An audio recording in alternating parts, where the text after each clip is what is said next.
महाराष्ट्र विधानसभा चुनाव में फिर से सत्ता में महायुति की वापसी हो चुकी है। चुनाव में सत्तारूढ़ महायुति ने 230 सीटें जीती हैं। बीजेपी 132 सीटें जीतने में कामयाब रही है, जबकि शिवसेना शिंदे ग्रुप ने 57 सीटों पर जीत हासिल की है। 41 सीटों पर एनसीपी अजित पवार गुट के उम्मीदवार निर्वाचित हुए हैं। वहीं महाविकास अघाड़ी में कांग्रेस को 16, शिवसेना उद्धव ठाकरे को 20 और एनसीपी शरद चंद्र पवार को 10 सीटें मिली हैं। अब अजित पवार की नजर शरद पवार के विधायकों पर है। इस बीच एनसीपी के नवनिर्वाचित विधायकों की बैठक हुई। इस बैठक में अजित पवार के एनसीपी के विधायक दल का नेता चुन लिया गया है। रविवार को कई विधायक अजित पवार से मिलने उनके देवगिरी बंगले पर पहुंचे। इस मौके पर उन्होंने सभी विधायकों के साथ बैठक की। इस बैठक में एनसीपी ग्रुप के लीडर का चयन भी किया गया है। एनसीपी के कई नेताओं ने अजित पवार को मुख्यमंत्री बनाने की इच्छा भी जताई। साथ ही साथ जगह जगह अजित पवार के भावी मुख्यमंत्री के बैनर भी लगाए गए हैं। लेकिन अजित पवार ने कहा कि मुख्यमंत्री पद का फैसला वरिष्ठ स्तर पर लिया जाएगा। दूसरी विधानसभा में एनसीपी शरद पवार की पार्टी को करारी हार मिली है, लेकिन अजित पवार मोहोल विधानसभा नहीं जीत सके। वहां एनसीपी शरद पवार के गुट के उम्मीदवार की जीत हुई है। मालूम हो कि अजित पवार ने उस विजयी उम्मीदवार को फोन किया था। बताया जाता है कि अजित पवार ने उमेश पाटिल और शरद पवार के विजयी उम्मीदवार राजू खरे को बधाई कर देने के लिए फोन किया है। राष्ट्रवादी कांग्रेस पार्टी यानी शरद पवार गुट के नेता उमेश पाटिल ने यह जानकारी दी है।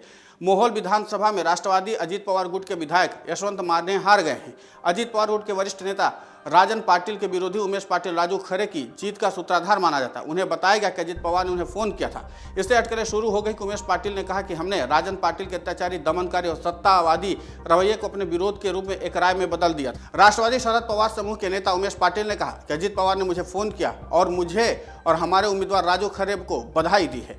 महाराष्ट्र में एक बार फिर से ट्रिपल इंजन की सरकार बनने जा रही है। देवेंद्र फडणवीस, एकनाथ शिंदे और अजित पवार ने मिलकर महाविकास अघाड़ी को करारी शिकस्त दे दी। इन तीनों नेताओं में मुख्यमंत्री जो भी बने, लेकिन तीनों ने मिलकर महाराष्ट्र की राजनीति की नई तस्वीर लिख दी है।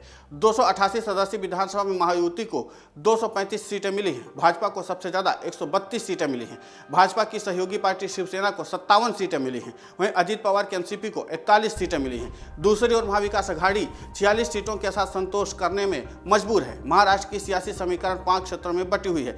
इसमें विदर्भ, मराठवाड़ा, पश्चिमी महाराष्ट्र, कोंकण और उत्तर महाराष्ट्र शामिल है। इन सभी 5 क्षेत्रों में महायुति गठबंधन ने जबरदस्त प्रदर्शन किया है। पश्चिम महाराष्ट्र को शरद पवार और एनसीपी का गढ़ माना जाता रहा है। गौरतलब है कि क्षेत्र गन्ना उत्पादन के लिए भी जाना जाता है। यहाँ के किसान शरद पवार के साथ हमेशा से रहते आए हैं। हालांकि कयास लगाया जाता है कि एनसीपी के 2 हिस्सों में टूटने के बाद इस क्षेत्र की जनता के वोट भी बिखरेंगे। चुनाव परिणाम के नतीजों ने इस बात को सच कर दिखाया। सबसे बड़ी बात यह है कि इस क्षेत्र की जनता ने शरद पवार से ज्यादा भरोसा अजित पवार पर दिखाया है। इस बार अजित पवार गुट को 11 सीटें आई हैं। शरद पवार के नेतृत्व में एनसीपी को महज 7 सीटें आई हैं। इसके अलावा इस क्षेत्र में भाजपा ने 24 सीटें हासिल की है। पार्टी के टूटने के बाद महाराष्ट्र का चुनाव शरद पवार और अजित पवार के लिए अग्नि परीक्षा जैसा था। इस मुकाबले में अजित बाजी मार ले गए और शरद पवार पीछे छूट गए।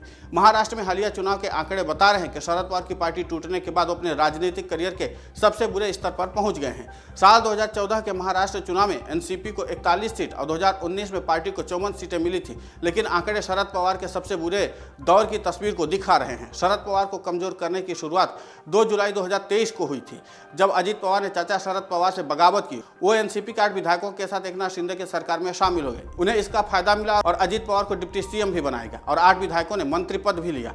अजित ने यह भी दावा किया कि उनका समर्थन हासिल है। इस बयान के बाद अजित और शरद पवार के खेमे में यह जंग शुरू हुई कि असली एनसीपी कौन है। यह लड़ाई चुनाव आयोग और विधानसभा स्पीकर तक पहुंच गई। दोनों खेमों में एनसीपी पर अपना दावा ठोका। इससे अजित पवार की एनसीपी और शरद पवार की एनसीपी अब दोनों मैदान में थी और दोनों का परिणाम अब सामने है कि जनता ने किसको असली एनसीपी माना है और किसको नकली एनसीपी।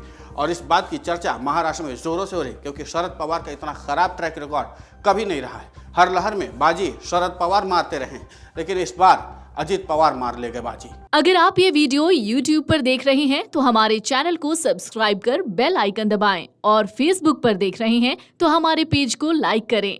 8 मिलियन प्लस सब्सक्राइबर, आपके इस भरोसे के लिए बहुत धन्यवाद।